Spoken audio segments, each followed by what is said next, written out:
1967 میں اصل میں مصر کے جو صدر تھے جمال عبد الناصر، وہ کچھ اعتماد میں بھی آ گئے تھے، کیونکہ یمن میں انہوں نے جو ہے وہ ایک چینج لے آئے تھے۔ یمن میں کوئی 70,000 مصری فوجی انہوں نے بھیجے تھے، اور وہاں پہ بادشاہت تھی، بادشاہت کا تختہ الٹ کے وہ وہاں پہ کوئی انقلاب لے آئے تھے، جمہوری حکومت لے آئے تھے۔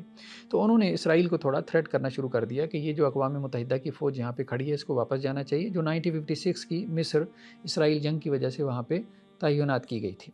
تو اب اسرائیل نے جو ہے وہ انسیکیور ہو کے حملے میں پہل کر دی۔ 1967 کے اندر جو ہے وہ اسرائیل نے مصر کے اوپر جو ہے وہ حملہ کر دیا، اور مصر کی 1/3 کہتے ہیں فضائیہ جو ہے وہ ایئر فورس اس نے ایئرپورٹس کے اوپر کھڑے کھڑے تباہ کر دی۔ کوئی 400 سے زائد جو ہے وہ طیارے مصر کے تباہ کر دیے گئے۔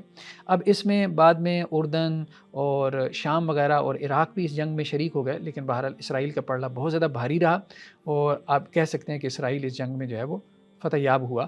21,000 عربوں کے جو ہے وہ فوجی آپ کہہ لیں کہ جی شہید ہو گئے، یا 6,000 جو ہے وہ قیدی بھی بنے، 400 ان کے طیارے تباہ ہوئے۔ دوسری طرف اسرائیل کا نقصان کیا تھا، کوئی 800 فوجی مارے گئے تھے۔ تو بڑی شکست کی وجہ تو یہی تھی کہ مصر جو ہے وہ یمن کے مسائل کے اندر الجھا ہوا تھا، اور اس نے ادھر اسرائیل کے ساتھ جو ہے وہ پنگا لینے کی کوشش کی، تو اسرائیل نے انسیکیور ہو کے جو ہے وہ حملہ کر دیا۔ تو مصر کو یہ سوٹ نہیں کرتا تھا۔